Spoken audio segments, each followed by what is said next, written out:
Oh, I think we are good. Yep. Alrighty. Hi, everybody, and welcome to our Hot Topic Tuesday. You are with April and Trish today, and today our topic is the top 3 tips to improve digestion and heal leaky gut. Um, Obviously, everybody knows what digestion is. I do want to touch on the leaky gut really quick. Just a brief description as to kind of layman's terms, simple terms as to what that is. A lot of people that you might have heard it. Overall, it's kind of a term that represents gut permeability. And whenever we talk about gut permeability, we are specifically talking about the mucosal barrier lining within the small intestine. We have mucosal surfaces that exist all in our body, like in our nose, our mouth, our esophagus, our stomach, our small intestine, large intestine, vagina. Like we have mucosal surfaces everywhere, but when we're talking about gut permeability, we're specifically talking about the mucosal barrier within the small intestine. And specifically the small intestine, from a digestive standpoint, the small intestine is basically responsible for all of the majority of the digestive, functioning, like all the healthy food that we eat, the nutrients, the absorption of nutrients, the processing of everything that we get from the healthy food is all primarily done in the small intestine. And when the gut barrier gets compromised within the small intestine, and when the barrier gets compromised and starts to thin out, then in turn, toxins, food particles, so forth, starts to leach into the bloodstream. And that is called leaky gut. And a lot of times you can get symptoms of like pretty significant symptoms like fatigue, food sensitivities, immune system weakening, so forth and so on. So if you've ever heard of the term leaky gut, then that is essentially where the mucosal barrier within the small intestine has become compromised. So with that being said, today our little short show is going to be on the top 3 tips to optimize digestion and to heal leaky gut. And Trish is going to start. Hello, everyone. Happy Tuesday. Yes. Okay. So the first thing that we can do to help leaky gut is to optimize our diet. And I'm going to talk about a couple little things within that. The first is, maybe one of the more obvious ones, but eliminating trigger foods. That can be pretty individual to everybody, but our big kind of heavy hitters that we usually see associated with digestive issues and leaky gut would be more inflammatory foods, kind of like your gluten and your dairy are probably going to be your top tier. Processed sugars, processed foods in general, that's going to kind of be one that we see as more of an irritant, and then also can cause more inflammation in the body anyways. And alcohol. It's summertime. That's a sad one to hear right now, but don't overdo it. Keep it balanced. Drink your water, do all that with it. But if you really are experiencing, more issues digestively, those are definitely the first ones to experiment with. You may need to look a little bit further into things, but those are really the big ones that have been studied and that most people, even anecdotally, really see a relief when they're kind of eliminating those. So while you're kind of doing that, we usually like more of the addition methods of things. So, it might be necessary to eliminate, but also adding in and incorporating good gut healing foods can be really helpful too, and give you some kind of substitution replacements for the foods that trigger you. So good gut health promoting foods, those are going to be bone broth. And I have a little anecdotal story about bone broth. I have a client that recently started doing bone broth once or twice a day, just kind of sipping on it. And she has chronic gut issues, but she's really noticed a huge improvement in just how her body feels, less bloating, better bowel movements. She's actually had a few pounds that she's lost, by incorporating that and other things. Not the only thing, it's not magic, but just, in her journey, she's found that to be something that's really been helpful to her. So bone broth can be something that you can add in. Fermented foods, so you've got like your sauerkraut, your kimchi, your kefir, and prebiotic rich foods. So those would be like onions, garlic, asparagus, and things like that. So eliminate some of the triggers, but add in some good things there. And then broken record, we say this probably in about every time we speak to you, but increase your fiber. Fiber, your good, healthy gut bacteria, think as fiber as like the food for all of that good, healthy gut bacteria. So increasing your fiber by adding in more fruits, more vegetables, whole grains, and really just focusing on that. And you're going to give all the healthy bacteria good food and just kind of good things for it to have and, help along that digestion there. All right, And April, and ready? also I do want to add like fiber is, fiber is like queen. I'm not gonna say king because I'm gonna say queen today. Um, but fiber, but not only like what Trish said, not only does it feed, it like feeds the bacteria, the microbiome, but it helps with blood sugar regulation, it helps with satiety, it helps with, like if you're hungry and you eat a meal and it's higher in fiber, you're going to be satiated longer, you're going to feel fuller longer, like it can help with bowel movements, like it just plays just such a significant role. And also to touch on the bone broth, it's full of collagen, and that actually is plays a major role in healing the gut lining. That actually is really, really good for the gut lining. And also I'm going to say too, like I've done the bone broth before, where when you like if you have it warm and you're just sipping on it, it's very filling, So when like your client, she probably was less snacky because, like we tend to kind of mindlessly snack when we're hungry because, and then Yeah. we kind of grab and think like prior to this, I was standing in my pantry. I'm like, oh, I kind of want something. And I had a handful of baby carrots and I got a Brazilian nut. And then I'm just standing there and I'm like, stop, like just get your face out of the pantry, But it was just kind of it was just kind of more of a mindless thing, not necessarily hungry. And I've always found the bone broth sipping on that, it makes you feel kind of warm and cozy, when it's not 110 degrees outside, but also Agreed.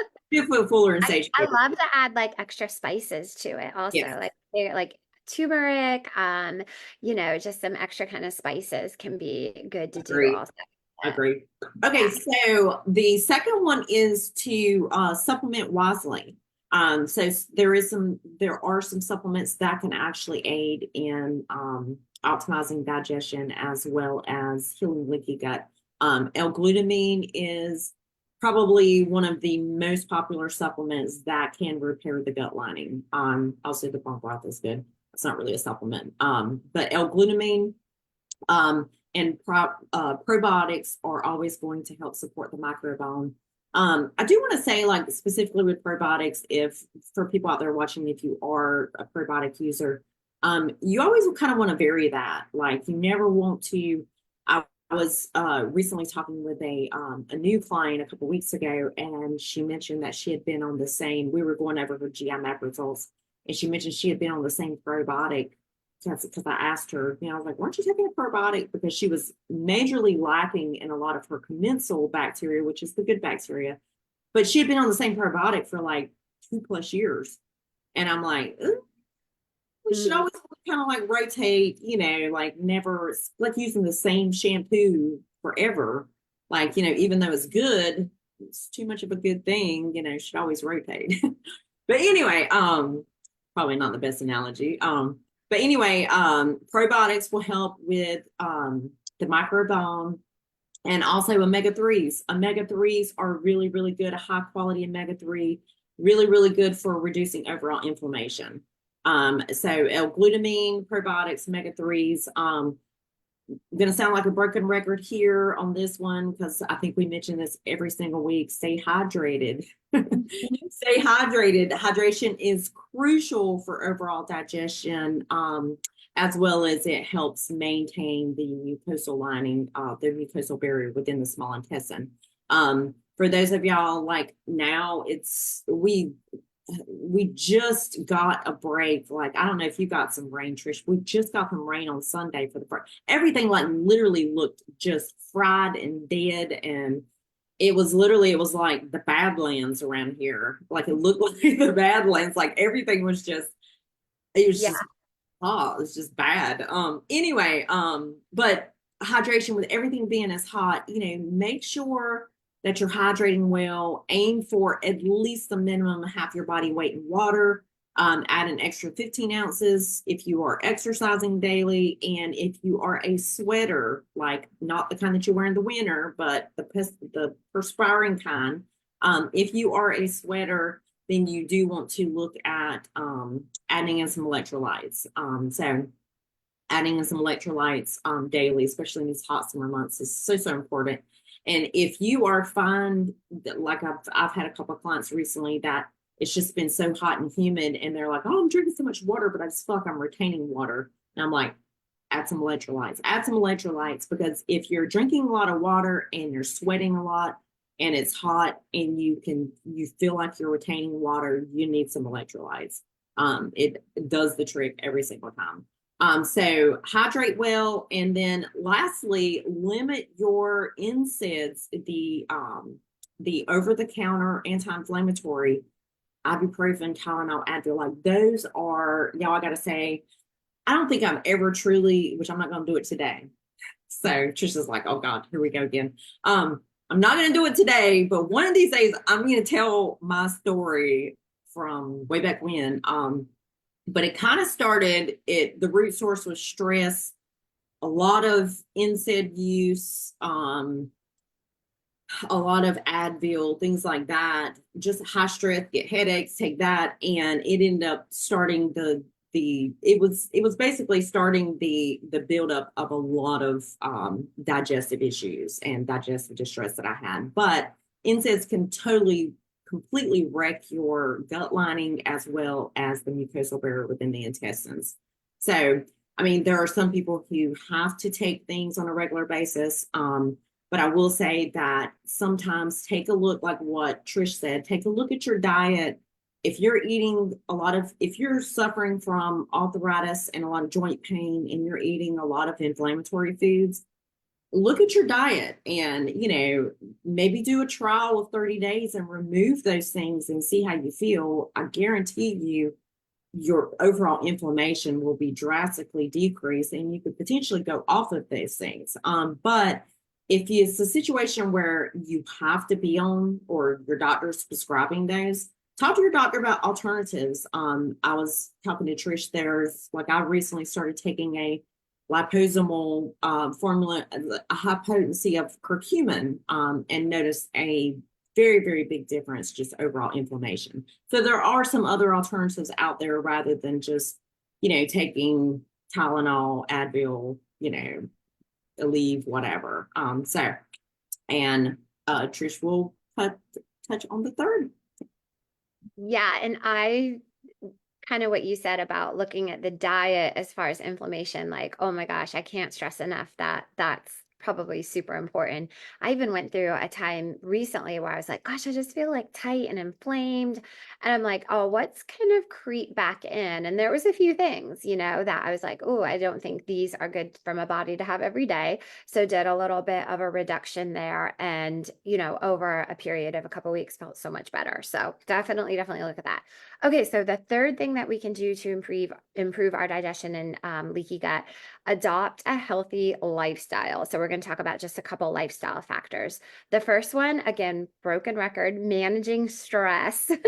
And April even just said that period of her life where she was having a lot of headaches and a lot of stress, that was leading to, having a lot of the NSAIDs and stuff, definitely left her down kind of a slippery slope. So trying to manage stress can definitely improve our gut health. There's so many connections to stress and anxiety and all those kind of things that we deal with and we suffer with and we have on a day-to-day basis to how we're doing with our gut health. So really try to come up with some practices. That again is a very individual thing, but some good tried and true things to try would be, some maybe meditation or deep breathing exercises.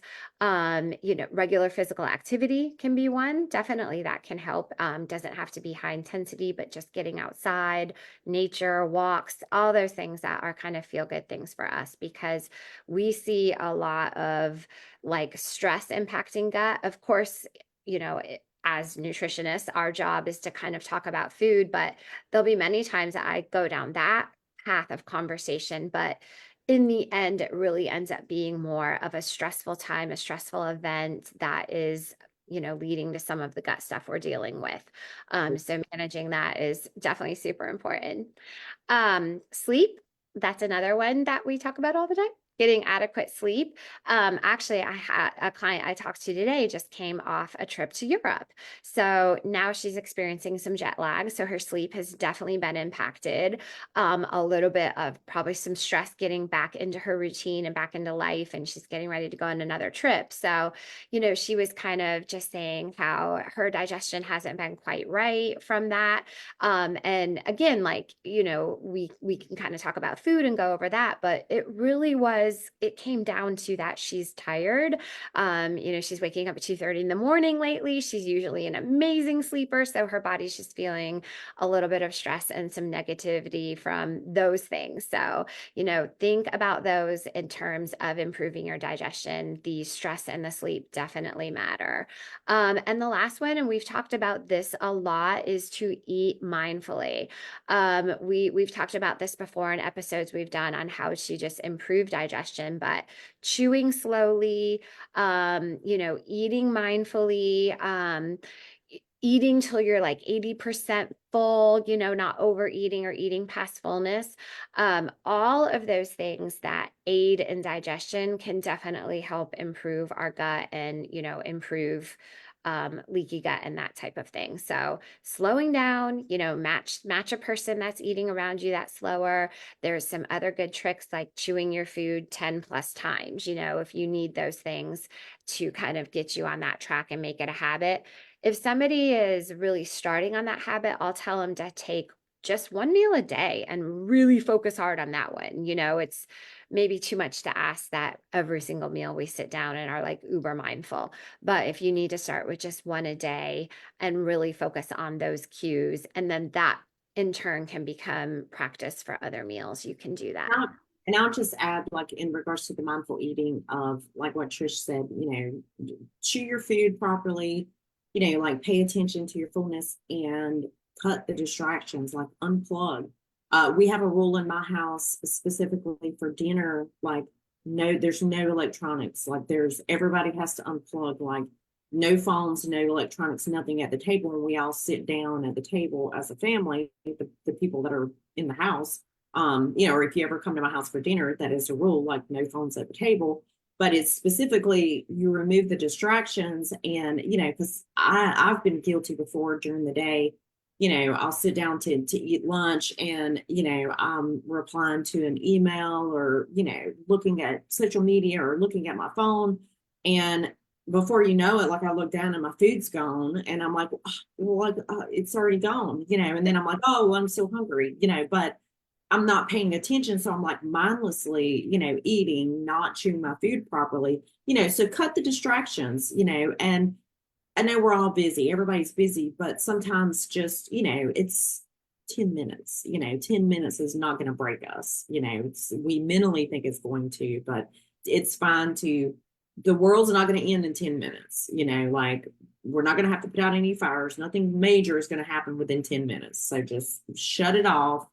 Do whatever, eat your food, and pay attention, like how does it taste? Like, does it taste good? Are you eating something that tastes gross? Like, are you, Use your senses, all your senses. exactly, just Helps you pay connect. attention to, does it taste good? Does it not? Does it make you feel good? Ultimately, when we eat, I was talking to someone the other day, ultimately, when we eat a meal, we should feel energized after.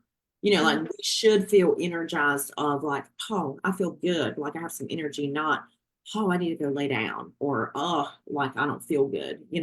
Like if you don't feel good, then you need to take a step back and ask yourself why. Like, why don't I feel good? So anyway, hopefully this was helpful, and I hope everybody has a wonderful holiday, everybody in the US, a wonderful 4th. And Don't have any accidents with fireworks. I just want to say that. No, with how dry it's been here, we're steering clear. Exactly, exactly. That could easily be a fire. But anyway, everybody have a great holiday that's in the US, and we will see y'all next week. Bye. Bye.